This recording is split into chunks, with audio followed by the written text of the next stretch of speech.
जय श्रीराम.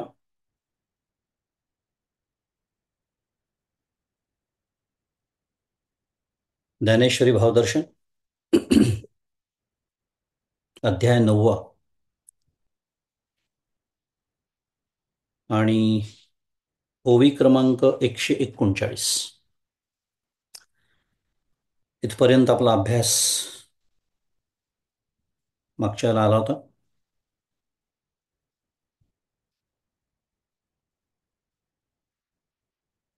मागच्या वेळेला आपण ओवी 130 ते 139 असा आपण अभ्यास केला मागच्या वेळेला.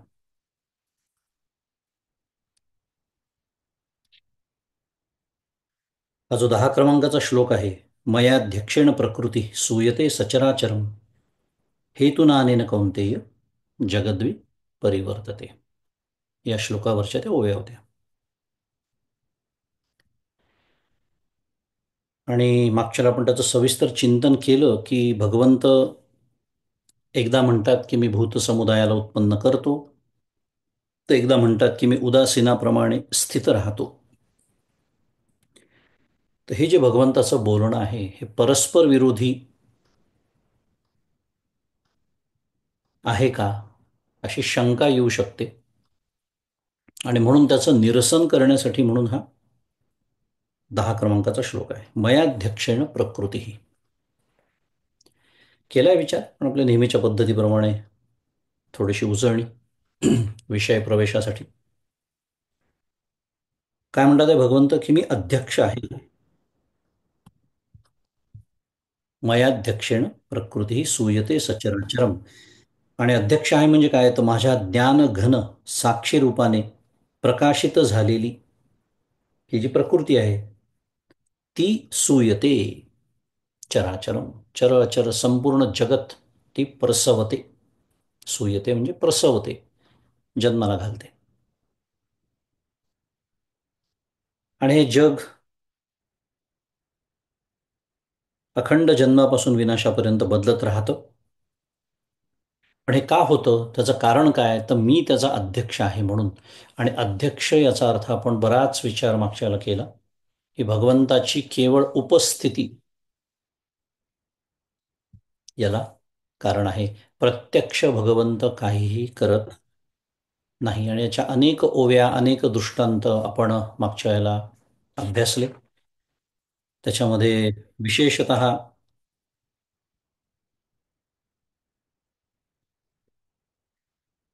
विशेषतः सूर्याचा जो दृष्टांत आहे की सूर्य असल्याशिवाय कर्म संभवत नाही, पण कुठल्याही कर्मामध्ये सूर्याचा यत्किंचितही सहभाग नाही. हे जे भगवंताचं बोलणं आहे हे समजून घेण्यासाठी हा सूर्याचा दृष्टांत आपल्यासाठी खूप चांगला आहे. इथे सूर्य याचा अर्थ भौतिक सूर्य समजला पाहिजे असं नाही. आपण सूर्य, चंद्र, दिवा, थोडक्यात भौतिक प्रकाशाची जी जी साधनं आहेत ती कुठलीही साधन असू दे. दिवा जरी असला तरी तो दिवा प्रत्यक्ष कर्म करतो का, नाही. पण दिव्याशिवाय कर्म संभवतं का, नाही. त्याप्रमाणे म्हणून भगवंत किंवा माऊली 131व्या ओवीमध्ये या सर्वाचा अभिप्राय सांगते आहे की लोकांच्या व्यवहाराला सूर्य जसा केवळ निमित्त कारण आहे, तसं या जगाच्या उत्पत्तीविषयी मी केवळ निमित्त कारण आहे. प्रत्यक्ष उपादान कारण कोण आहे, माझी माया. आणि ते सुद्धा का बरं, ती माया का हे सगळं करू शकते, कारण माया तर अचेतन आहे, जड आहे. कल्पना करा एखादं कर्म, म्हणजे कर्म का घडतं, अगदी मूलभूत जर आपण विचार केला. उदाहरणार्थ समजा मी काहीतरी मला भूक लागली, खाल्लं मी काहीतरी. कल्पना करा, आता एक कर्म केलं, छोटंसं कर्म आहे अगदी. मी का बरं खाल्लं, कारण मला भूक लागली म्हणून मी खाल्लं. साधं गणित. आजकाल बहुतांश महाभाग भुकेशिवाय खातात, गमतीचा विषय.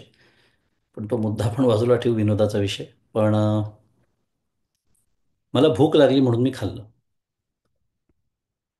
आता मला भूक नाही, पण समजा तुम्ही माझ्याकडे आलात मला भेटायला, तर मी तुम्हाला काहीतरी खायला देतो. म्हणजे मी डब्यातले पुन्हा ते पदार्थ काढतो, जे मी खाल्ले ते पुन्हा ताटात म्हणा काढून मी तुम्हाला देतो. कशासाठी केलं मी हे? तर आता हे मी कर्म माझ्यासाठी नाही, तर मी तुमच्यासाठी केलं. बरोबर? मग आता प्रश्न असा आहे की भगवंतानी ही सृष्टी निर्माण केली, असं आपण साध्या भाषेत बोलतोय, अगदी स्थूल मानाने आपण बोलतो तेव्हा असंच बोलतो, भगवंतानी ईश्वरानी हे जग निर्माण केलं. आता त्याची प्रक्रिया आपण खूप सविस्तर सूक्ष्म रीतीने अभ्यासतो, हा भाग वेगळा. पण कुठल्याही कर्माचा जो हेतू जे आपण समजून घेतोय, ते मगाशी मला भूक लागली म्हणून मी केलं, खाल्लं किंवा ते कर्म केलं खाण्याचं. तसं भगवंताला काही गरज आहे किंवा भगवंतामध्ये काही अपूर्णता आहे म्हणून त्यांनी हे जग निर्माण केलं का? विचार करा. मला भूक लागली याचा अर्थ माझ्यामध्ये अपूर्णता आहे, ती अपूर्णता पूर्ण करण्यासाठी मी खाण्याचं कर्म केलं. पण भगवंताचं वर्णन श्रुती करते काय? ओम पूर्णमद पूर्णमिदम पूर्णात पूर्णमुदच्यते पूर्णस्य पूर्णमादाय पूर्णमेवावशिष्यते. पाठ आहे सगळ्यांना. तो पूर्णच आहे, त्याच्यात अपूर्णतेचा काही वावच नाही. त्यामुळे स्वतःसाठी तो ही सृष्टी निर्माण करणं शक्य नाही. पर मी जसं दुसऱ्यांकरता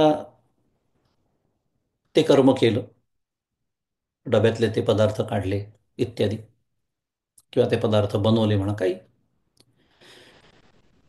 तसं सृष्टी निर्माणच झाली नसेल तर दुसरा सिद्ध होतो का? कल्पना करा. नाही. कारण जीव जे आहेत सगळे, जी भूतं आहेत, ती सृष्टीचाच भाग आहे ना. आणि आपण सृष्टी निर्माण करण्याबद्दल बोलतोय. त्यामुळे त्यांच्याही साठी किंवा त्यांच्याही संदर्भात भगवंतानी हे जग निर्माण केलेलं नाही. मग आता या दोन शक्यता झाल्यानंतर तिसरं काय उरतं? विनाकारण. असं एक वचन आहे की मूढ म्हणजे मूर्ख मनुष्य सुद्धा विनाकारण कुठली कृती करत नाही, काहीतरी उद्देश असल्याशिवाय. मग भगवंत करेल का? नाही. म्हणजे थोडक्यात काय सुरू आहे?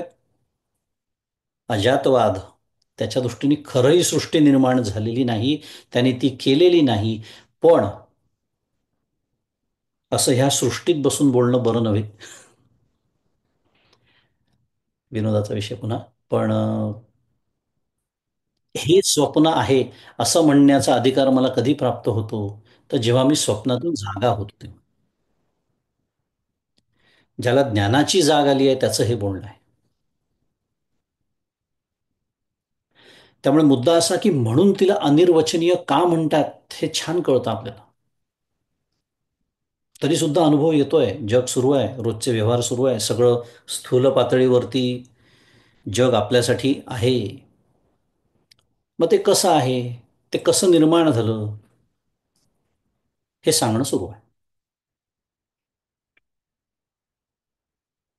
थोडक्यामध्ये. आणि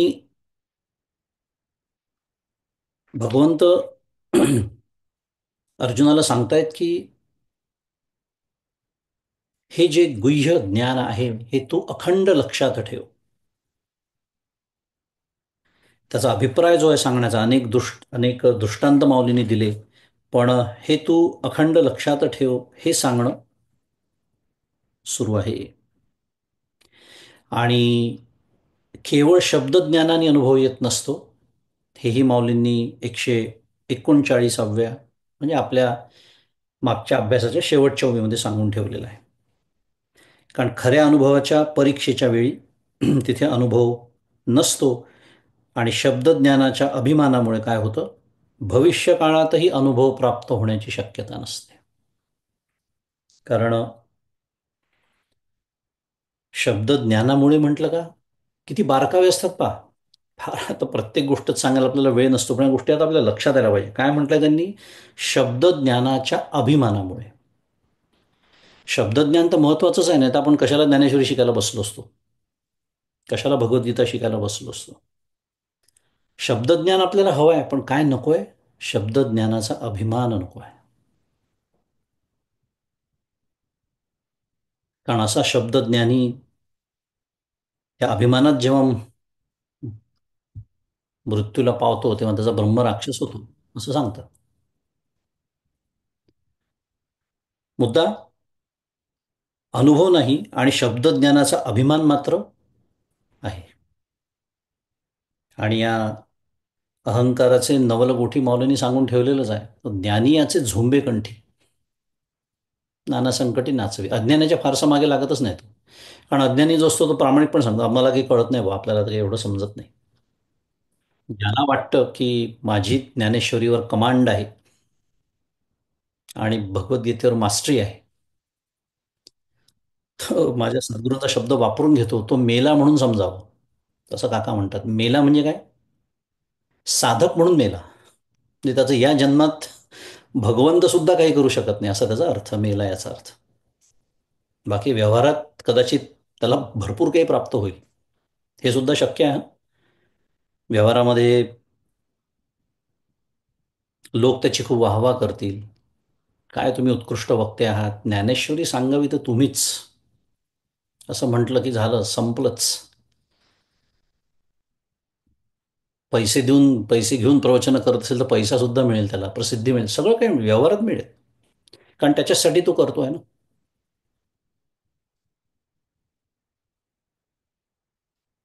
यथा माम प्रपद्यन्ते तांस्तथैव भजाम्य.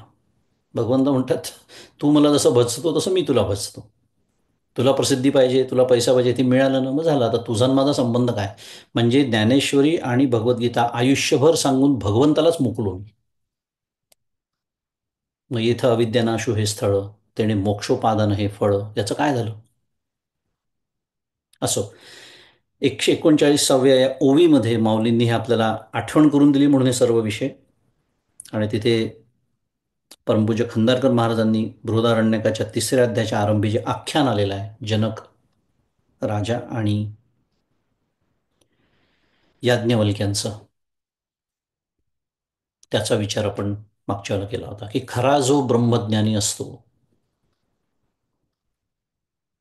त्याचं महात्म्य काय, हा सर्व विचार आपण मागच्या वेळेला केला. एक छान वाक्य मी तुम्हाला मागच्या वेळेला स्वामी विवेकानंदांचं सांगितलं होतं. काय? स्वामी विवेकानंद सुद्धा म्हणाले आहे की a lot come to understanding but few realize. शब्दज्ञान आणि प्रत्यक्ष अपरोक्ष दृढ अपरिवर्तनीय ज्ञान, यातला फरक. असो, मला वाटतं एवढी उजळणी पुरेशी आहे आपल्या आजच्या विषय प्रवेशासाठी. एक साधारण काय विषय सुरू आहे, काय आपण मागच्या वेळेला शिकलो होतो, नेहमीच्या पद्धतीने आपण समजावून घेतलं. आणि मी जसं नेहमी सांगतो तशी ही जी 139 क्रमांकाची ओवी ही पुढच्या श्लोकाच्या आधीची शेवटची ओवी. याचा अर्थ प्रत्यक्ष म्हणा किंवा अप्रत्यक्ष म्हणा, माऊलींनी पुढच्या श्लोकाच्या विषयाचं सुतोवाच करून दिलेलं आहे. कसं ते आपण आता या 11 क्रमांकाच्या श्लोकात बघणारच आहोत. कारण इतकं भगवंतानी स्वतःच्या मयाध्यक्षेण प्रकृती सूयते सचराचरम असं म्हणून, जे आपण मागच्या वेळेला शताश्वतर उपनिषदातली श्रुती बघितली होती, की एको देव सर्वभूतेषु गूढ. एको देव सर्व, म्हणजे एको देव सर्वभूतेषु गूढ, सर्वव्यापी, सर्वभूतांतरात्मा, सर्वभूतांचा अंतरात्मा तो आहे, जो आपल्या सर्वांच्या हृदयात मी मी मी असा प्रतिक्षणी आपल्याला अनुभवाला येतो आहे. खरं आपण समजतो तितका तो परोक्ष नाही, उलट त्याच्या इतकं अपरोक्ष दुसरं काही नाही. कारण तो माझा अंतरात्मा जर असेल तर त्याची अनुभूती तर यायला पाहिजे ना मला, मग येते आहे ना, प्रतिक्षणी येते आहे. कारण प्रतिक्षणी मी आहे हा माझा अनुभव आहे. आणि कर्माध्यक्ष सर्वभूतादिवासः साक्षी चेता केवलो निर्गुणश्च, अतिशय सुंदर श्रुती आहे ही श्वेताश्वतर उपनिषदातली. मुद्दा की ही जी श्रुती आहे ही इतकं छान आपल्याला सांगते की एको देव सर्व भूतेषु गूढ. आज माझ्यासाठी तो गूढ जरी असला तरीही मी समजतो तितका तो गूढ नाही, हे आपण आत्ताच शिकलो, कारण तो माझा अंतरात्माच आहे. पण मला तो गूढ वाटतो कारण अखंड माझं अंतःकरण बाहेरच धावत आहे. अंतर्मुख व्हायला ते तयार नाही. तर असा भगवंत जो सर्व हृदयात आहे, सर्व भूतांचा अंतरात्मा आहे, सर्व व्यापी आहे, साक्षी आहे, चेता आहे. साक्षीचा अर्थ सुद्धा आपण मागच्याला बघितला होता. हे सर्व बघितलं, पण असा जरी मी नित्यशुद्ध बुद्ध मुक्त स्वभावाचा असलो आणि सर्व प्राण्यांचा आत्मा मी जरी असलो, सर्व भूतांतरात्मा, भगवंत म्हणतात आहे, असा जरी मी असलो तरी तरी काय. श्लोक क्रमांक 11. अवजानन्ति मां मूढा मानुषीं तनुमाश्रितं परं भावमजानन्तो मम भूतमहेश्वरम्. अवजानन्ति मां मूढा मानुषीं तनुम आश्रितम, पदच्छेद नेहमीच्या आपल्या पद्धतीप्रमाणे, आणि परम भावम अजानंत मम भूतमहेश्वरम, असा त्याचा पदच्छेद आहे. पुन्हा एकदा काय सांगणं चाललंय. अवजानंती माम मूढा मानुषीम तनुमाश्रितम, म्हणजे माझ्या म्हणजे मम, पारमार्थिक म्हणजे परम, आणि स्वरूपाला म्हणजे भावम, न जाणणारे म्हणजे अजानंत, अविवेकी लोक म्हणजे मूढा, सर्व भूतांचा ईश्वर असलेल्या म्हणजे भूत महेश्वरम, व मनुष्य शरीर म्हणजे मानुषीम तनु, धारण करणाऱ्या म्हणजे आश्रितम, मला म्हणजे माम, करता भोगता परिच्छिन्न प्राकृत मानून माझी अवज्ञा करतात. अवजानंती पुढे म्हटलंय मला कमी लेखतात.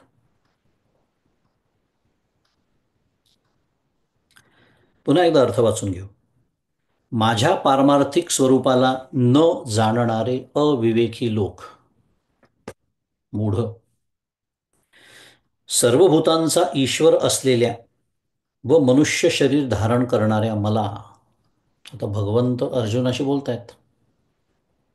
मनुष्य देह धारण केलेला आहे. मधनं मधनं मी सांगत असतो, पण या श्लोकाच्या निमित्ताने मला पुन्हा स्मरण झालं म्हणून पुन्हा एकदा आठवण करून देतो की अख्ख्या भगवद्गीतेमध्ये कुठेही श्रीकृष्ण उवाच नाही. मग काय आहे. भगवान उवाच आहे. एवढंच बोलतो, पुढे जातो. आलं असेल लक्षात मला काय म्हणायचं.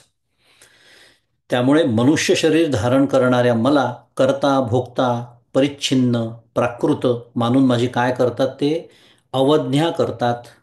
अवजानंती अवजानन्ति मां मूढा मानुषीं तनुमाश्रितं परं भावमजानन्तो मम भूत महेश्वरम.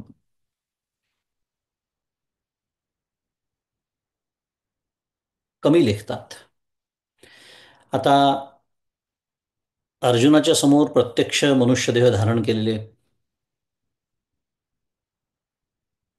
भगवान परमात्मा प्रत्यक्ष होता त्याच्या भाग्याने. आपल्या समोर मनुष्यदेह धारण केलेला जरी भगवंत किंवा परमात्मा नसला तरी सुद्धा मी अवजानंती या व्याख्येत बसतो का, हा विचार अत्यंत महत्वाचा आहे.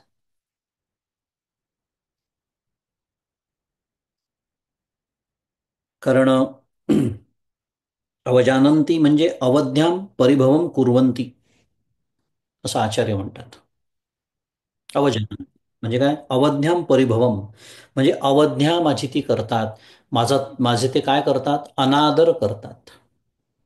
आता महाभारतामध्ये अनेक अशा व्यक्तिरेखा आपल्याला माहिती आहेत. कंस असेल, जरासंध असेल, अजून कोणी असेल, भरपूर आहेत. आता महाभारत सांगण्याची आवश्यकता नाही, पण प्रत्यक्ष भगवान गोपालकृष्ण असताना धृतराष्ट्र असेल, काय समजत होते ते. परमपूज्य काका जसं म्हणतात ना, आपल्यातलाच आहे, थोडा बरा आहे, मनुष्य. त्यामुळे हा कर्ता आहे, हा परिच्छिन्न आहे, हा प्राकृत आहे, हा माझा शत्रू आहे, असं म्हणणारे सुद्धा होते तेव्हा, ज्यांची नावं मी घेतली आत्ता. मग तो रावण असू द्या, का महाभारतातले ही व्यक्तिरेखा असू द्या, मनुष्य समजत होते. आणि आपल्याला माहिती आहे, 18व्या श्लोकामध्ये, आपलं 18व्या अध्यायामध्ये, खरं भगवंतांनी सांगून ठेवलंय का, इदम ते ना तपस्काय ना भक्ताय कदाचन, न चाशुश्रूषवे वाच्यम न च माम योभ्यसूयती. की जो भक्त नाही, पहिली गोष्ट, जो तपस्वी नाही, जो भक्त नाही, म्हणजे ज्याची माझ्यावरती श्रद्धा नाही. अगदी स्पष्ट 18व्या अध्यायात अगदी सांगून ठेवलेलं आहे, की काय सांगितलंय, की भगवद्गीता कोणाला सांगू नये. न श्रुषुवे, ज्याची ऐकण्याची इच्छा नाही. बरेच विशेषणं दिली आहेत तिथे. आत्ता आपला तो विषय नाही, पण आत्ता त्यातला अभ्यसूयती हा जो शब्द आहे तो आपल्याला महत्वाचा आहे. कारण असूया माझी करणारा म्हणजेच माझा द्वेष करणारा, म्हणजेच माझा अनादर करणारा, म्हणजेच माझी अवज्ञा करणारा, त्याला काय सांगू नको, भगवद्गीता सांगू नको, हे तत्वज्ञान सांगू नको, असं स्पष्ट भगवंतांनी 18व्या अध्यायात म्हटलेलं आहे. छोट्या छोट्या गोष्टी असतात, पण आपल्याला जाता जाता शिकण्यासाठी खूप महत्वाच्या असतात. काय? ज्याची इच्छा नाही त्याला सांगू नको. काय आहे, माझ्याबद्दल बोलतोय, थोड्या दोन गोष्टी मला जास्त कळल्या, की जी सांगण्याची एक खुमखुमी येते, ती कधी एकदा सांगतो, ऐकवतो. जास्त चांगला शब्द आहे ऐकवतो. कारण ऐकवणे या शब्दातच आहे ते, ज्याची ऐकायची इच्छा नाही त्याला सांगणे म्हणजे ऐकवणे. म्हणजे एका दृष्टीने विचार केला तर आपण भगवंताचा अनादर करतोय की नाही.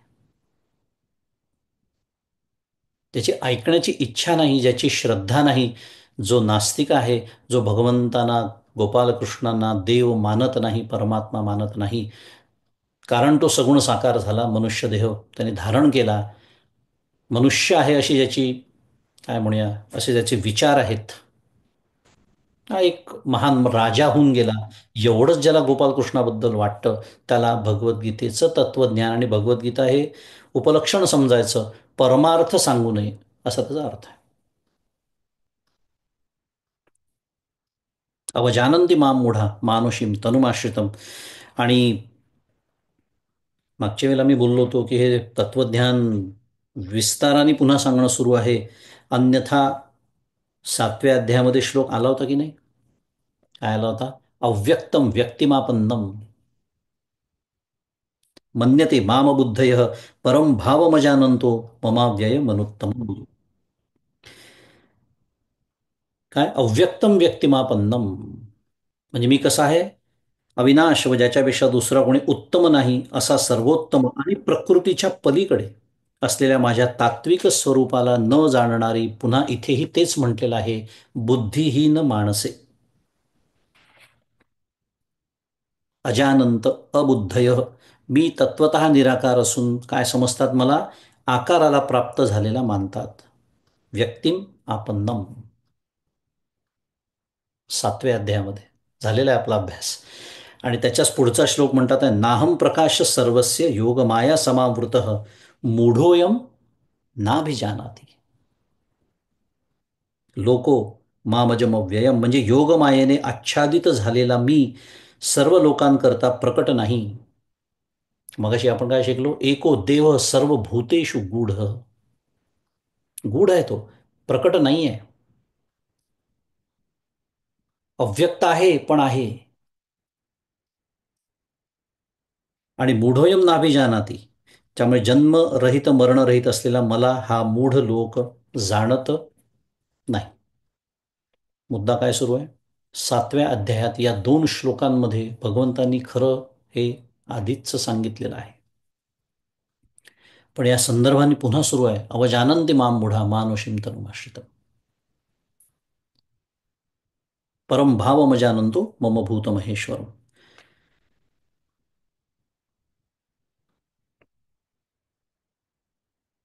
त्यामुळे मला मनुष्य शरीर धारण करणारा असं एकदा मानलं की मग बाकी पुढची गाडी आलीच. मग तो त्याला कर्ता म्हणायचं, त्याला भोक्ता म्हणायचं, त्याला परिच्छिन्न समजायचं, त्याला प्राकृत म्हणायचं, त्याची अवज्ञा करायची. हे जे द्वैती संप्रदाय आहे ना, त्यांच्यासाठी खरं विचार केला तर हे सरळ अंजन घालणारे श्लोक आहेत. हे सरळ अव्यक्तम व्यक्तिमापन्नम, अखंड द्वैत मानतात. त्याला व्यक्त रूपातच ते मान्य करतात. अव्यक्त रूपापर्यंत ते जातच नाहीत. असो, त्यांचा आपल्याला विचार करायचा नाही, पण आपण काय करायचं नाही हे शिकायचं आहे याच्यातून. की जरी माझी श्रद्धा असली, मी भगवान गोपालकृष्णाला मनुष्य जरी मानत नसलो, तरीही जर त्यांनी सांगितलेलं मी ऐकत नसेन, म्हणून मी मगाशी म्हणालो अवजानंतीच्या व्याख्येत मी बसता कामा नये. म्हणजे त्यांनी भगवद्गीतेमध्ये अनेक आज्ञा मला दिलेल्या आहेत. त्यामुळे भगवद्गीतेप्रमाणे म्हणजे ज्ञानेश्वरीप्रमाणे जर माझं आयुष्य सुरू नसेल, तर मी सुद्धा अवजानंतीमध्येच बसतो. जसं मागच्या वेळेला याच अध्यायातल्या श्लोकामध्ये आपण शिकलो होतो. काय अश्रद्धाना पुरुषा धर्मस्यास्य परंतप. तिथे सुद्धा अगदी हाच भाव होता. कस छान आहे पाहे तत्वज्ञान अगदी. मी अश्रद्ध नाही असं मला वाटतं, पण आचार्यांच्या व्याख्येप्रमाणे मी अश्रद्धच ठरतो. आणि आचार्यांची व्याख्या काय होती? पुन्हा एकदा स्मरण. जो स्वतःला मी देह असं समजतो, असुषु रमते, ह्याच्यासाठी हे तत्वज्ञान आपल्याला शिकायचं आहे.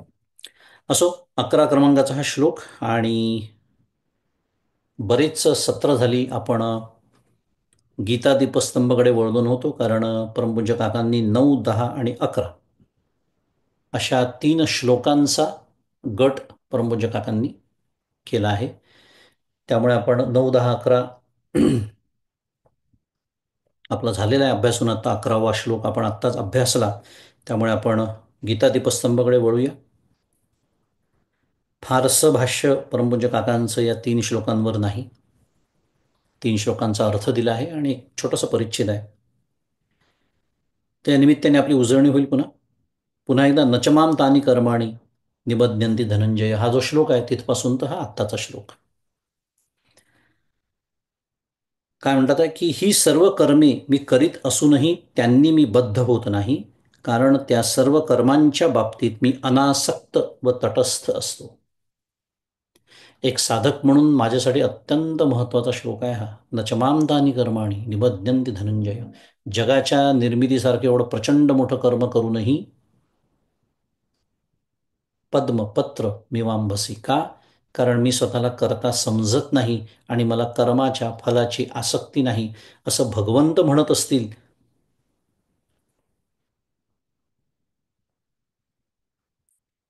आणि माझी भगवंतावरती श्रद्धा असेल,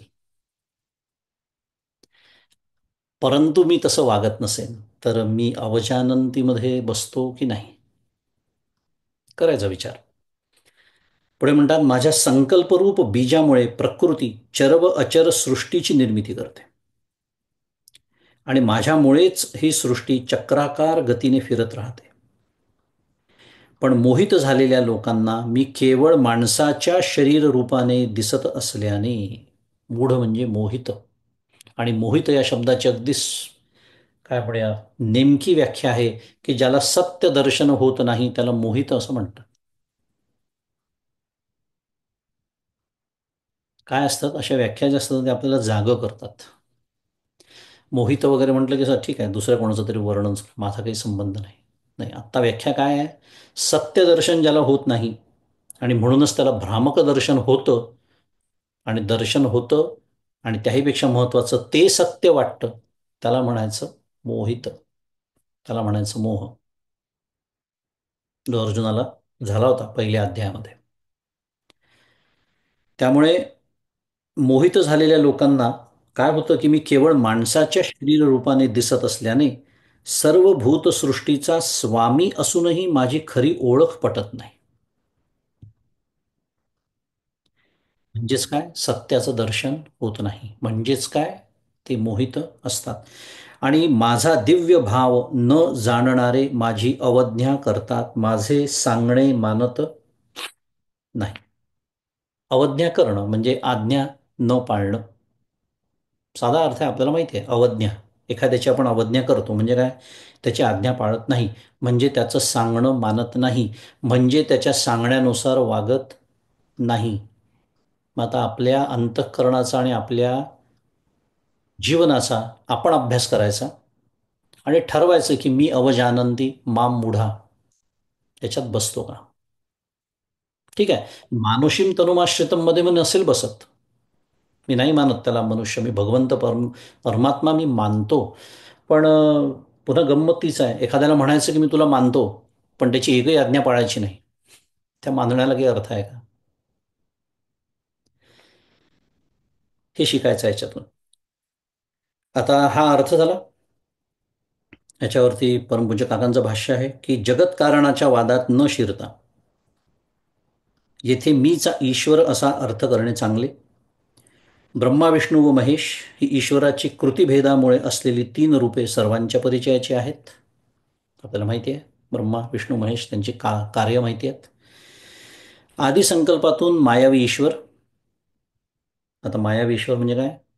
माया ज्याची शक्ती आहे, अंगभूत आहे, त्याच्या स्वाधीन आहे, त्याला मायावी म्हणतात बरं का. ईश्वराचं एक नाव आहे मायावी.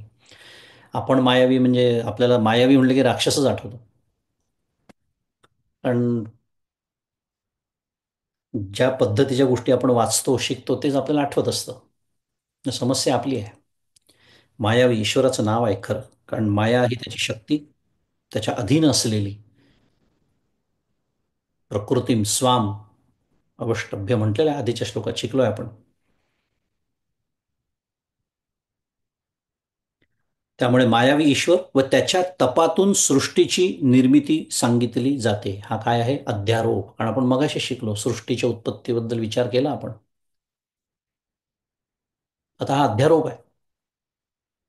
अध्यारोप करून सांगितलंय सृष्टीची निर्मिती कशी झाली, तर तपातून झाली. आता आपल्याला माहिती आहे, भागवत ज्यांनी वाचलं असेल त्याच्यामध्ये दिलंय सृष्टीची निर्मिती छान. ब्रह्मदेवाने काय केलं होतं? ज्ञान तप केलं होतं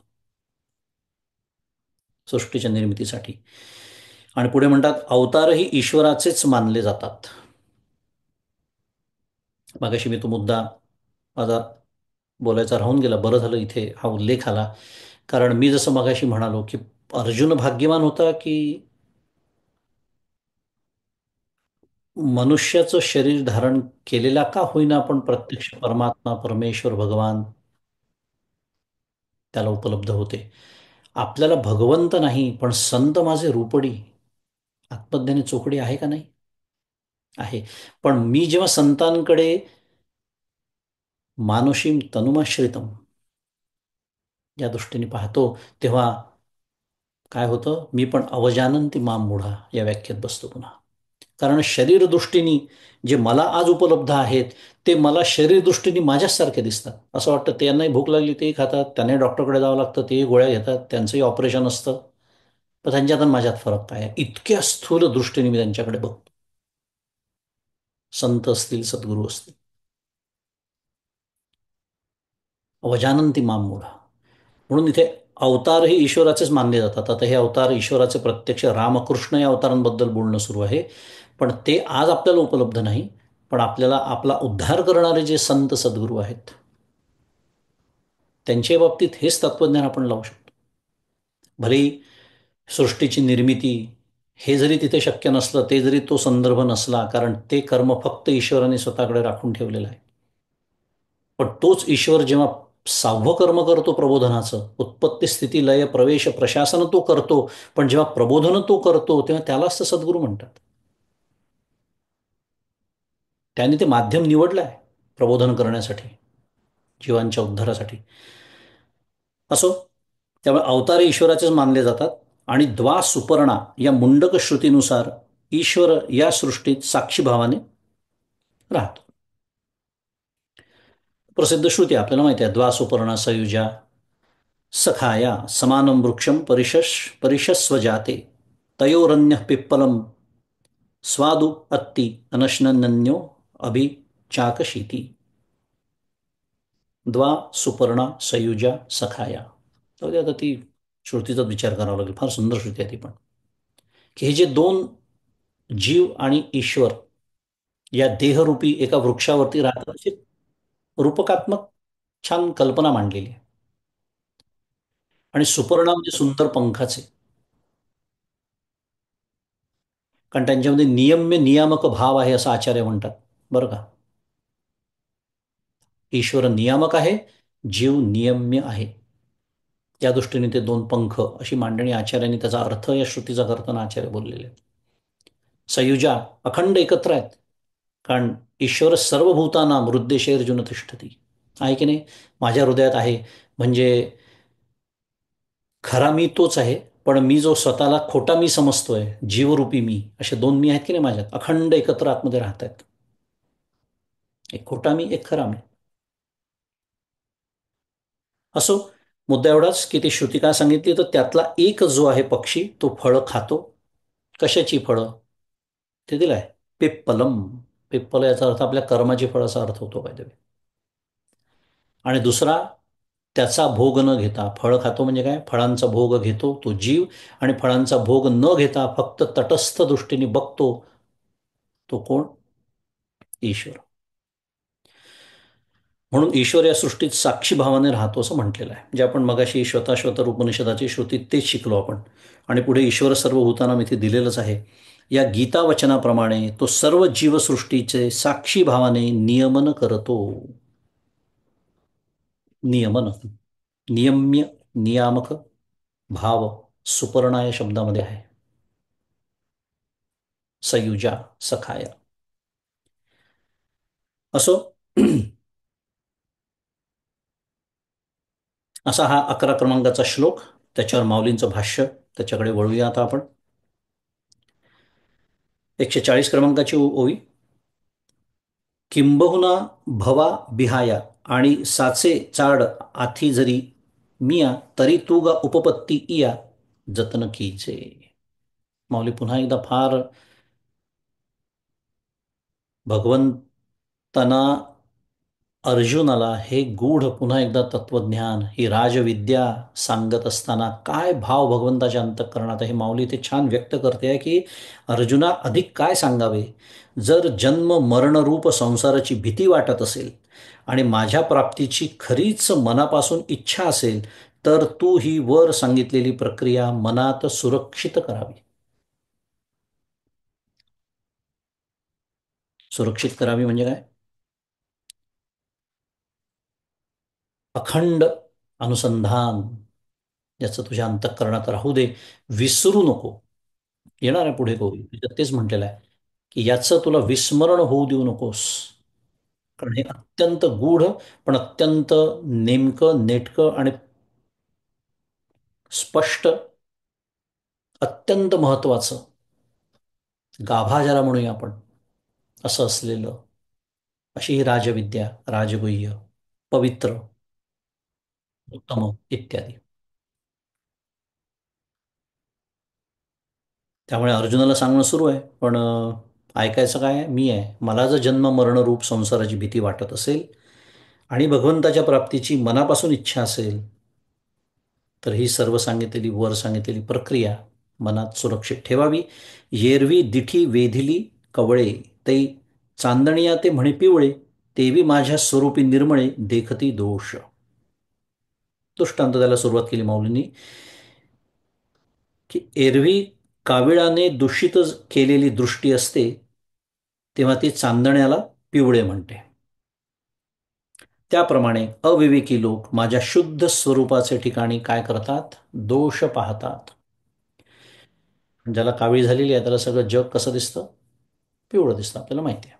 हा दोष त्याच्या दृष्टीचा आहे.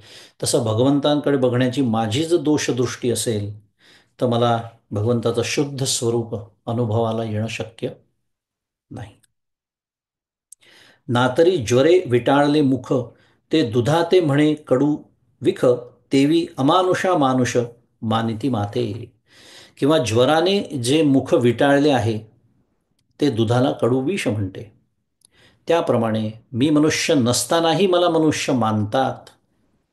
आणि जेथे धर्मींचा अध्यास असतो तिथे धर्माचाही अध्यास सहज होतो.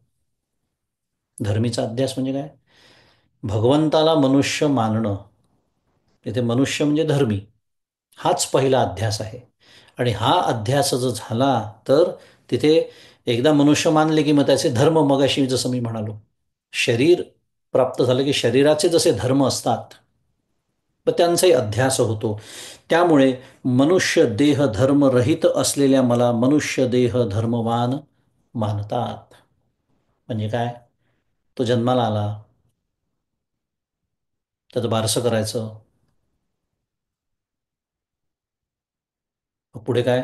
तो चोऱ्या करतो, लोणी चोरतो, गवळींना त्रास देतो. आता हे भक्तीच्या प्रांतातला त्यातला जो भक्तीचा गोडवा आहे तो वेगळा. तो पुन्हा भगवंताच्या प्राप्तीच्या उद्देशानेच आहे, त्यामुळे त्याची अडचण नाही आहे. पण जेव्हा त्या चरित्राकडे ह्या पद्धतीने बोट दाखवून मी त्याला मनुष्य समजतो, तेव्हा अवजानंती माम मूढा. कारण मुळात मी चूक करतोय की मी त्याला मनुष्य समजतोय. आणि भागवत आपल्याला सांगताय की त्याच्या प्रत्येक कृतीचे, भगवंताच्या प्रत्येक कृतीचे अनेक अर्थ आहेत. It is a multi dimensional thing. म्हणून आपल्या बुद्धीनी विशेषतः श्रीकृष्ण चरित्र जे आहे त्याचा अर्थ लावण्याचा प्रयत्न करू नये. आणि म्हणून भगवंतानी जसं सांगितलं तसं वागण्याचा प्रयत्न करावा. ते जसं वागले तसं वागण्याचा प्रयत्न करू नये. त्यांनी जे सांगितलं त्यांच्या विचारांचं अनुसरण आपल्याला करायचं आहे. त्यामुळे पहिला अध्यास मी जेव्हा धर्मीचा अध्यास करतो, त्याला मनुष्य समजतो, तेव्हा मग त्या चरित्राकडे सुद्धा माझी बघण्याची दृष्टी कशी होते? ती अशी होते. त्याच्यामध्ये मला काय दिसायला लागतात? दोष दिसायला लागतात. आणि मग लोक आपल्या स्थूल बुद्धीने शहाणपणा करून प्रश्न विचारतात. ते सगळं ठीक आहे हो, पण रामाने सीतेचा त्याग केलाच कसा? विचारणारे लोक आहेत आजच्या जगात. आधी पण होते, आजही आहेत, पुढेही राहतील. कारण आपली स्थूल बुद्धी गृहीत धरून आपल्या उथळ भावना, अत्यंत स्वार्थीपणा, या सगळ्यातून उमटलेला तो विचार आहे. पण एका राजाने एका राणीचा तो केलेला त्याग आहे. एका पतीने एका पत्नीचा कधीही त्याग केला नाही. नव्हे तेव्हापासून प्रभू रामचंद्रांच्या मुखावरचं हास्य मावळलं आहे नेहमीसाठी, असं रामायणात लिहिलेलं आहे. मुद्दा माझा हा आहे की ह्या ज्या उदात्त भावना आहे, या ज्या सूक्ष्म भावना आहे, ह्या समजण्याची ज्यांची शक्ती नाही, अवजानन्ति मां मूढा, ते असले प्रश्न विचारणारच आहे. मनुष्य समजून दोष काढणारच आहे. हो, अगदी भगवंताच्या चरित्रात सुद्धा. मग आपल्यासारख्यांची काय आहे गत? म्हणून मुद्दा, धर्मीचा अध्यास झाला की धर्माचाही अध्यास सहजच होतो. आणि प्रत्यक्ष परमात्मा कसा आहे? मनुष्य देह धर्मरहित आहे. काही विशिष्ट कारणाने तो अवतार घेतो, म्हणून तर त्याला लीला असं म्हणतात. त्यामुळे जन्म माणसाचा असतो, जन्म भगवंताचा नसतो बरं का. छोटे छोटे बारकावे असतात. आपण जन्माला येतो, भगवंत जन्माला येत नाही. कारण जन्माला कोण येतो माहिती आहे? ज्याला पूर्वकर्मामुळे यावं लागतं त्याला जन्माला यावं लागतं. भगवंत प्रकटतात, ते प्रकट होतात, ते अवतरतात. आणि म्हणून मला जन्म आहे म्हणून मला मृत्यू आहे. भगवंताला मृत्यू नाही, तिरोधान. लीला विग्रह आपला काय आहे? कर्म विग्रह. ते ठरवतात दुपारी 12ला यायचं का रात्री 12ला, राजवाड्यात जन्माला यायचं की तुरुंगामध्ये, ते ठरवून येतात. असो, वेगळा विषय.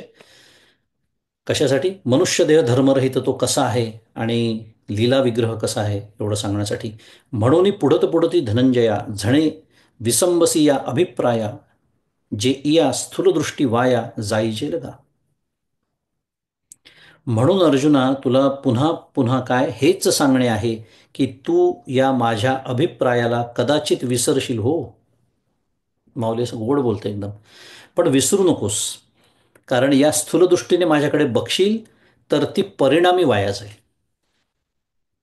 आता अर्जुनाच्या बाबतीत हे जास्त महत्त्वाचं होतं, कारण गोपाळकृष्ण प्रत्यक्ष त्याच्या सहवासात होते, मनुष्य देहामध्ये होते. आणि तोपर्यंत अर्जुनाची सुद्धा साधारण समजूत काय होती? आते मामे भावंडांचं नातं होतं त्यांचं ते. अर्जुनाने पुढे माफी मागितलेली आहे. आपल्याला माहिती आहे विश्वरूप दर्शनानंतर की माझ्याकडून जर काही चुकून अनादर तुझा झाला असेल तर क्षमा कर. कारण आत्तापर्यंत मी तुला काय समजत होतो, अत्यंत स्थूल दृष्टीने मी तुझ्याकडे बघत होतो. आणि इथे जसं आहे तसं 130 क्रमांकाच्या ओळीत माऊलींनी असंच सांगितलं होतं, काय हा एकची अभिप्रावो पुढत पुढती. माऊलींचे काही विशिष्ट शब्द आहेत इथे, पुढत पुढती. अभिप्राय, पुन्हा पुन्हा मी तुला तेच सांगतोय, अभिप्राय एकच आहे. दृष्टांत अनेक असतील, विविध पद्धतीने सांगणं सुरू असेल, पण अभिप्राय एकच आहे. आणि या अभिप्रायाला तू विसरू नकोस, स्थूल दृष्टीने माझ्याकडे बघू नकोस. पै स्थूल दृष्टी देखती माते, तेची न देखणे जाण निरुते, जैसे स्वप्नीचेनी अमृते, अमर नोहीजे. ज्याप्रमाणे स्वप्नातील अमृताने अमर होता येत नाही, तर माऊलींचे एक एक दृष्टांत विलक्षण असतात. एखादी गोष्ट अशक्य आहे हे सांगण्यासाठी माऊलींचे कितीतरी दृष्टांत आपण आत्तापर्यंत बघितले. पण किती कल्पनाविलास आहे पहा सुंदर, की स्वप्नातील अमृताने अमर होता येत नाही, त्याप्रमाणे जे लोक मला स्थूल दृष्टीने पाहतात. आणि प्रत्येक दृष्टांतामध्ये ज्ञानबाची मेख, तो शब्द ऐकलाय आपण? ज्ञानबा म्हणजे माऊली, त्यांची एक मेख म्हणजे काय? हाच दृष्टांत इथे का दिला, असा नेहमी अभ्यास करायचा बरं का. दृष्टांत, हां कळलं मला, आपलं द्राष्टांताकडे लक्ष असतं, पण माऊली दृष्टांत देते तेव्हा त्याचा एक काहीतरी एखादा विशिष्ट पैलू माऊलीनं उलगडून दाखवायचा असतो. उदाहरणार्थ, स्वप्नातील अमृताचा दृष्टांत का दिला, तर लोक मला स्थूल दृष्टीने पाहतात. आता मी जेव्हा स्थूल दृष्टीने पाहतो, याचा अर्थ काय आहे?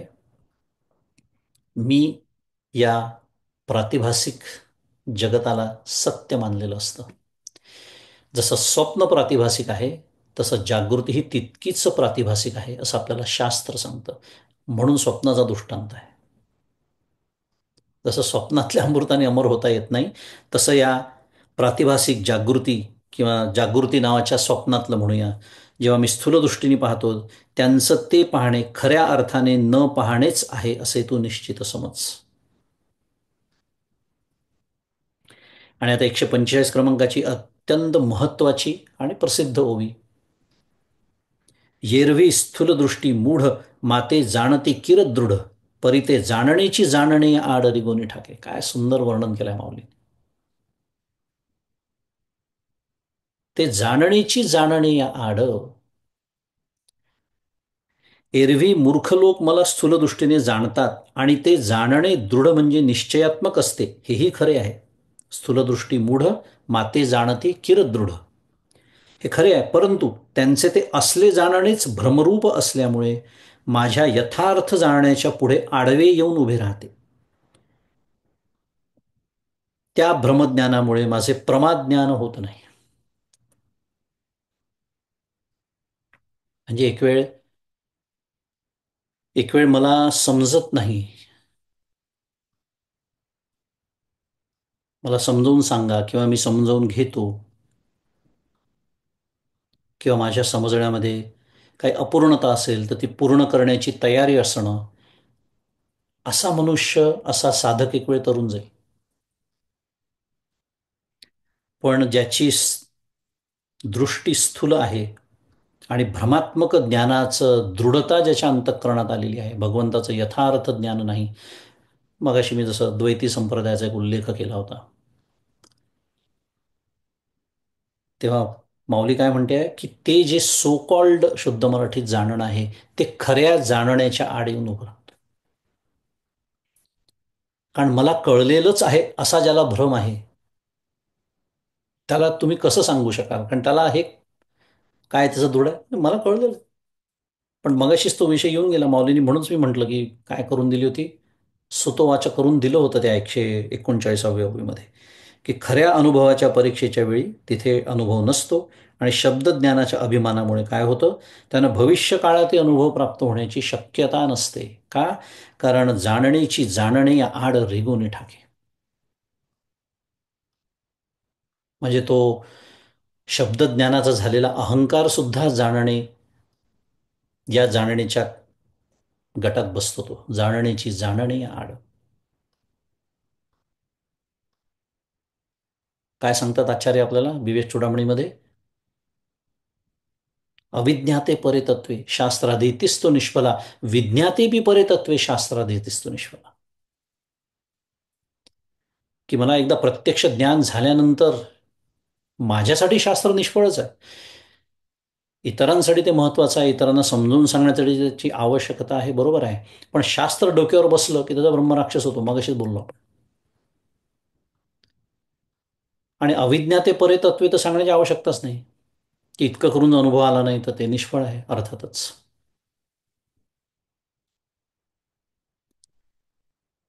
मुद्दा हेरवी स्थूलदृष्टी मूढ माते जाणती किरदृढ परी ते जाणण्याची जाणणे आडरी गोने ठाके.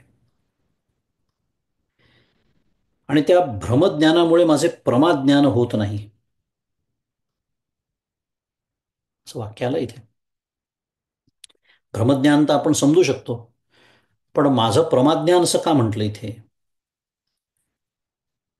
कारण ब्रह्मज्ञान जे आहे ते प्रत्यक्ष आहे, परंतु ते साक्षी भाष्य नाही, असं शास्त्र सांगतं. आता साक्षी भाष्य म्हणजे काय? आता सुखदुःखांचं जे ज्ञान आहे उदाहरणार्थ, त्याला साक्षी भाष्य म्हणतात. का? कारण आपल्याला सुखदुःखी स्मरणाने सुद्धा होऊ शकतात. त्याच्यामध्ये इंद्रियांचा सहभाग असलाच पाहिजे असं काही, काय म्हणतात त्याला, सक्ती नाही आहे. त्यामुळे वृत्तीत प्रकाशमान जो साक्षीचा जो आभास असतो, ज्याला आपण चिताभास असं म्हणतो, तो काय करतो? तो या सुखदुःखांचं प्रकाशन करतो. म्हणून त्याला साक्षी भाष्य म्हटलेलं आहे. पण ब्रह्मज्ञान जे आहे ते गुरु वाक्यद्वारा शब्द प्रमाणाच्या, म्हणजे महावाक्याचा जेव्हा गुरुमुखातून आलेलं, आपण याच अध्यायात ओवी छान शिकलो तो, मोटके गुरुमुखे उदयीजत दिसे, हृदयी स्वयंबची असे, प्रत्यक्ष फावो लागे अपैसयाची. शिकलो की नाही ओवी? किती सुंदर उभी आहे ती.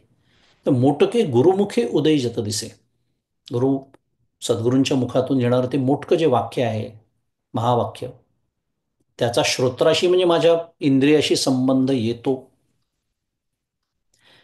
शब्द प्रमाण त्याच्यामध्ये आहे,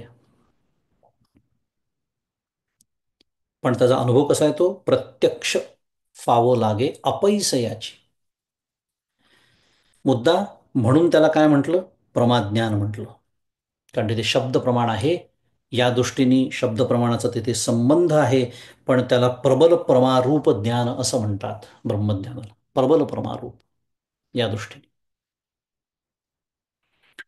असो, पुढे माऊलींची अजून एक माऊलींचा एक दृष्टांत येतोय, की जैसा नक्षत्राची या आभासा साठी घातू झाला तयाहंसा, माझी रत्नबुद्धीची या आशा रिगोनिया. की ज्याप्रमाणे पाण्यात पडलेल्या तारकांच्या प्रतिबिंबाकरता त्या हंसाचा नाश होतो, कारण ती प्रतिबिंबे रत्ने आहेत, असे समजून व खाण्याच्या आशेने ते पाण्यात शिरून खडकावर चोच आपटतात. तसं मी जेव्हा जीवरूपाने विषय सुखाच्या मागे लागतो, तेव्हा अंतिमतः काय होतं ते सांगणारी ही ओवी. सांगे गंगा या बुद्धी मृगजळ, ठाकोनी आलियाचे कवण फळ, काय सुरतरू म्हणून बाबुळ सेविली करी. असे सांग की दूर गंगा दिसते आहे, अशा समजुतीने धावत धावत मृगजळापर्यंत पोहोचून परत आल्याचे कोणते फळ प्राप्त होते? किती निष्फल ती कृती आहे. किंवा कल्पवृक्ष म्हणून बाभळीची सेवा केली तर काय करील? कोणते अपेक्षित फळ देईल? थोडक्यात कोणतेच देणार नाही. पुन्हा माऊली आपल्याला दृष्टांताच्या माध्यमातून काय समजावून सांगते आहे, की येरवी स्थूलदृष्टी मूढ माते जाणते किरदृढ परी ते जाणण्याची जाणणे आड रिगोने ठाके. की मला जो असा भ्रम झाला, तर तो भ्रमच खऱ्या जाणण्याच्या आड येणार आहे. म्हणून हे दृष्टांत त्या दृष्टीने आहेत सगळे. हा निळयाचाची दुसरा या बुद्धी हात घातला विखारा का रत्ने म्हणून गारा वेची जेवी. 148 क्रमांकाची ओवी. की हा दोन पदरी नीलमण्यांचा हार आहे अशा समजुतीने विषारी सर्पावरच एकदम हात घातला किंवा रत्ने म्हणून गारा जर वेचल्या,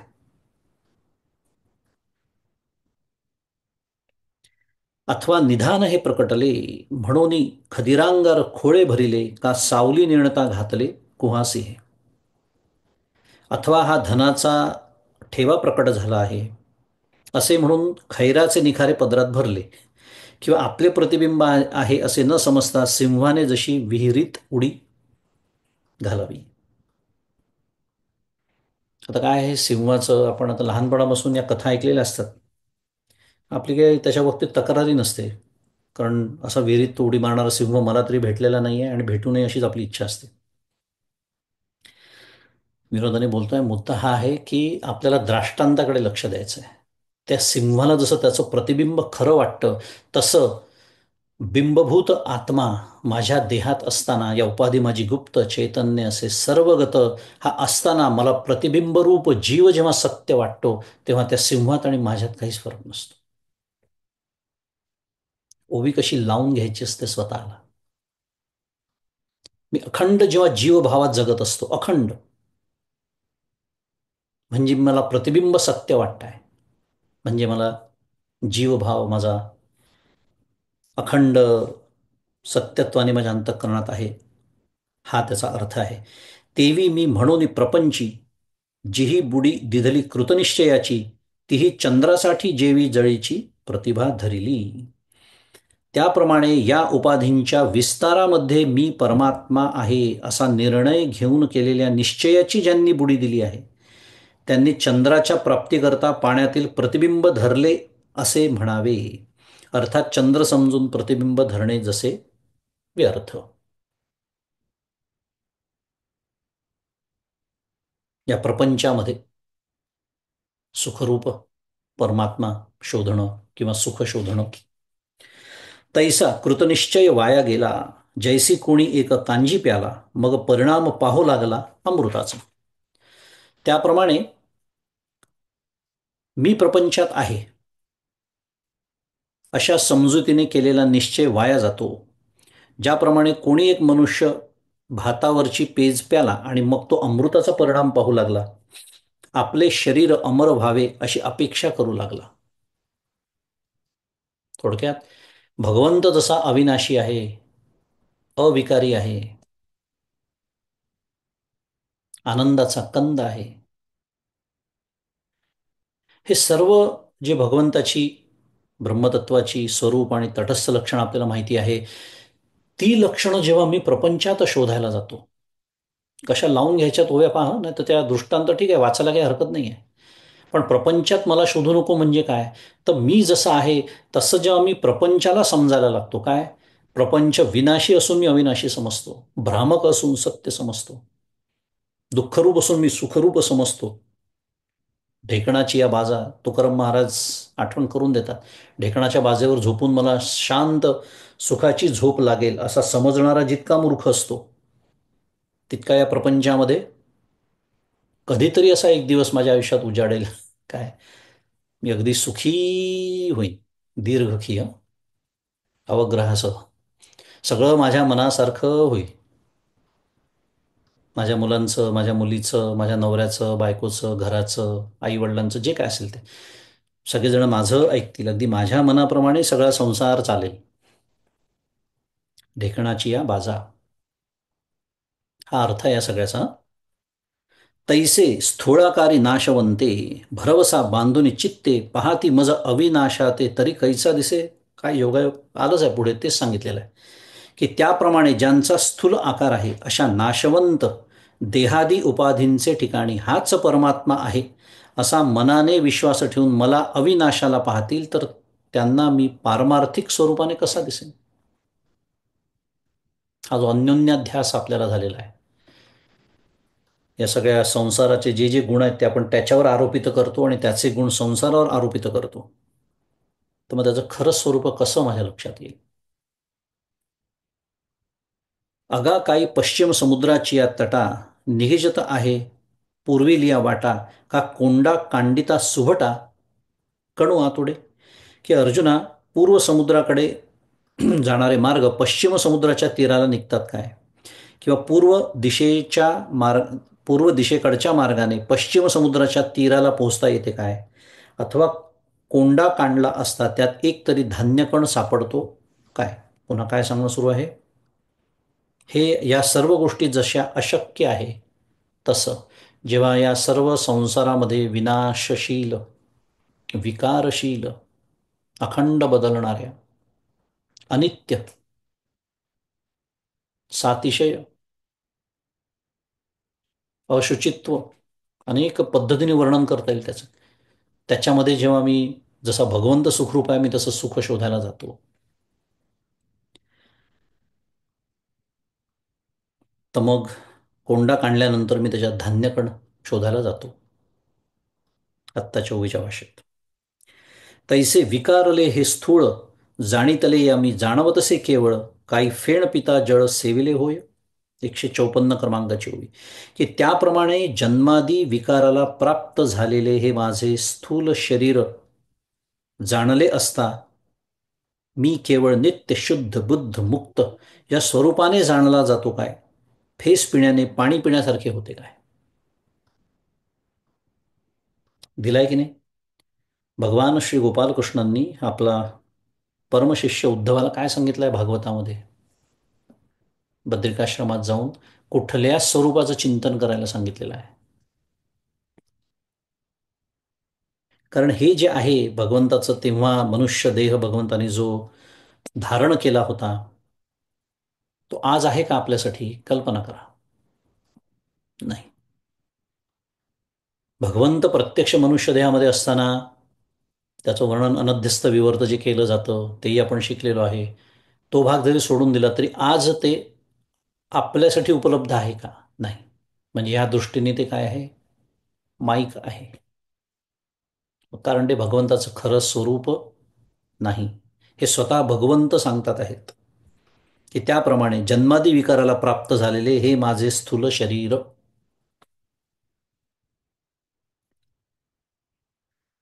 म्हणोनी मोहिलेनी मनोधर्मे, हेच मी मानुनी संभ्रमे, मग येथींची जे जन्मकर्मे ते मजची म्हणती. म्हणून मायेने मोहित झालेल्या अविचारी मनोवृत्तीने हे मनुष्य शरीरच माझे खरे स्वरूप आहे असे भ्रमाने समजून मग या शरीराची जी जन्मकर्मे ती माझीच आहेत असे म्हणतात. आता मगाशी जे सांगितलं होतं काय, की एकदा धर्मीचा अध्यास झाला की धर्माचाही अध्यास सहजच होतो. एकदा हे जे मनुष्य शरीर धारण केलेलं आहे परमात्म्याने, तेच सत्य आणि तेच म्हणजे परमात्मा. आता थोडंसं एक बारकावा आहे, कारण भक्तीला कुठेही धक्का न लावता आपल्याला बोलायचं आहे. कारण भक्तीमध्ये ते फार महत्त्वाचं आहे आणि तसंच असलंही पाहिजे आणि तसंच आहे की ते भगवंत आहे, पण ते म्हणजे भगवंत नव्हे, हे महत्त्वाचं आहे. कारण भगवंत कसा आहे? अविनाशी आहे. तो जन्मालाच येत नाही, अजन्म आहे. ते पुढे तेच सांगणार आहेत आता. पहिली पुढची जोवी आहे, अनाम आहे, पण त्याला नाव ठेवलं की नाही? काय म्हणलं त्याला? श्रीकृष्ण, श्रीराम. म्हणजे कारण सर्वं खलु इदं ब्रह्म या दृष्टीने पाहिलं तर तेही भगवंत म्हणजे परमेश्वरच आहे, पण ते म्हणजे परमेश्वर नव्हे, एवढं लक्षात ठेवायचं. हे सांगणं सुरू आहे की एकदा धर्मीचा अध्यास झाला की धर्माचाही अध्यास सहज होतो. हे सांगणाऱ्या पुढची ओवी 156 क्रमांकाची. येतुलेनी अनामा नाम मज अक्रियासी कर्म विदेहासी देहधर्म आरोपिती. याच कारणाने मी नामरहित असून मला नाम आहे, मी निष्क्रिय असून माझ्याकडून कर्म घडते, मी देहरहित असून मला देह व देहधर्म आहेत असा आरोप करतात. त्यामुळे सगुणाची नी आधारे निर्गुण पाविजे निर्धारे. आधार निश्चित आहे सगुणाचा, पण पावायचं काय आहे? निर्गुण. निर्गुण पाविजे निर्धारे. सारासार विचार संत संगे. हा तो विचार की प्रत्यक्ष म्हणजे तत्वदृष्टीने जर बघितलं तर तो कसा आहे? अनाम आहे. तत्वदृष्टीने पाहिलं तर तो कसा आहे? कुठलंही कर्म तो करत नाही. हेच तर सांगणं सुरू आहे. निष्कर्मम ब्रह्म अशी व्याख्या आहे. पण मनुष्य देहात आल्यावर त्यांनी अनेक कर्म केलेली आहेत. आपल्याला माहिती आहे, ज्याला आपण चरित्र असं म्हणतो. मग या सगळ्याचा संगती कशी लावायची? तर संगती लावण्याचा श्लोक भगवंतांनी आधीच सांगून ठेवलेला आहे. काय? की मी काहीच करत नाही. मी स्वतःला करता समजतच नाही आणि मला फलाचीही आसक्ती नाही. ती माया करते आहे आणि हे अखंड ज्ञान तिथे आहे, म्हणून तर त्याला अनध्यस्त विवर्त म्हणतात. विवर्त जरी असला तरी अध्यस्त नाही आहे, अनध्यस्त आहे. पण स्थूलदृष्टीने जो बघतो त्याला काय वाटतं? की तो मनुष्य आहे, त्यांनी मनुष्य जन्म घेतला आणि त्याच्यातच रमतात आणि रंगतात, त्यांच्याबद्दल बोलणं सुरू आहे. सगुणाचा आधार तर फार मोठा आहे आपल्याला, तो घ्यायचाच आहे. कारण मी जसं म्हणालो की सगुण साकार होऊन आपली खूप छान सोय भगवंतानी केलेली आहे. तो निर्गुण निराकारच राहिला असता तर किती कठीण झालं असतं आपल्याला. पण त्याचं खरंच स्वरूप कसं आहे? तर तो अनाम आहे. मज आकार शून्य आकार, निरुपाधिका उपचार, मज विधिवर्जिता व्यवहार आचाराधिक. मी आकार शून्य असून मला आकार मानतात. अव्यक्तम व्यक्तिमापन्नम मन्यन्ते माम बुद्धया परम भाव मजानंतो मम भूतमो. मगाशीचा श्लोक आपण शिकलो तो. त्यामुळे मी आकार शून्य असून मला आकार मानतात. मी निरुपाधिक असून मला ध्यानावाहनादी षोडशोपचार अर्पण करतात. मी निर्गुण रूपाने शास्त्र विधिरहित असूनही माझ्याशी स्नानादी आचाराचा व्यवहार करतात. करतो की नाही हा पण हा व्यवहार? करतो. मग हा करायचा नाही का? नाही, करायचा. अखंड आपण तेच पाहतोय. सगुणाची पूजा, सगुणाचं भजन, सगुणाचं दर्शन हे सगळं आवश्यक आहे.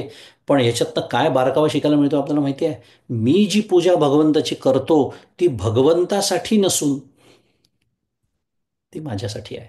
ही मार्मिकता आहे त्याची. कारण तो तर अनामी आहे, तो तर आकार शून्य आहे. मी त्याला आकारात आणून बसवतो. हा बाळकृष्ण, ही देवी, शंकर. आपण आंघोळ घालतो की नाही स्नान देवाला, गंध लावणार, फुलं वाहणार. छान. या भक्तीच्या प्रांतात हे केलंच पाहिजे, प्रश्नच नाही. पण हे जेव्हा मी विसरतो की ही पूजा माझ्यासाठी आहे, भगवंतासाठी नाही, कारण त्याला आवश्यकताच नाही, हे जेव्हा मी विसरतो तेव्हा मग पूजा करून टाक. आज तो करून टाक. किंवा मग भीतीपोटी पूजा केली जाते की आज नाही पूजा केली देव कोपला समजा, तर काय करता? आधीच तर आयुष्यात एवढे शुद्ध मराठीत प्रॉब्लेम्स आहेत. देव हा भीतीचा नाही, प्रेमाचा विषय आहे.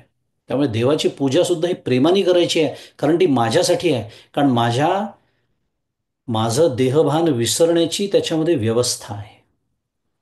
तो तर तत्वदृष्ट्या आकार शून्य आहे. माझ्या सोयीसाठी म्हणून मी त्याला आकारात आणून बसवतो आणि म्हणतो. पण त्याची मार्मिकता तुकाराम महाराजांनी त्या अभंगात सुंदर सांगून ठेवली आहे. काय? केला मातीचा पशुपती, परी मातीसी काय महती, शिवपूजा शिवासी पावे, माती माती माझी सामावे. कारण तो जो भाव आहे माझ्या अंतःकरणातला, तो सगळ्यात महत्वाचा आहे. आणि त्या भावाचाच तर तो भुकेला आहे. आणि तो भाव सोडून मी फक्त क्रिया करत राहतो. असो, 157 क्रमांकाच्या ओवीपर्यंत आपला अभ्यास आज येऊन थांबलेला आहे. आपली वेळ झालेली आहे, त्यामुळे आपण ते थांबणार आहोत. आणि हाच अभ्यास आपण म्हणजे या श्लोकांवरच्या ओव्यांचा अभ्यास पुढे सुरू ठेवूया. आणि आजचं हे चिंतन सद्गुरूंच्या चरणी अर्पण करू. श्री सद्गुरुनाथ महाराज की जय. श्री गोपाल कृष्ण भगवान की जय. माऊली श्री ज्ञानेश्वर महाराज की जय. जय जय रघुवीर समर्थ।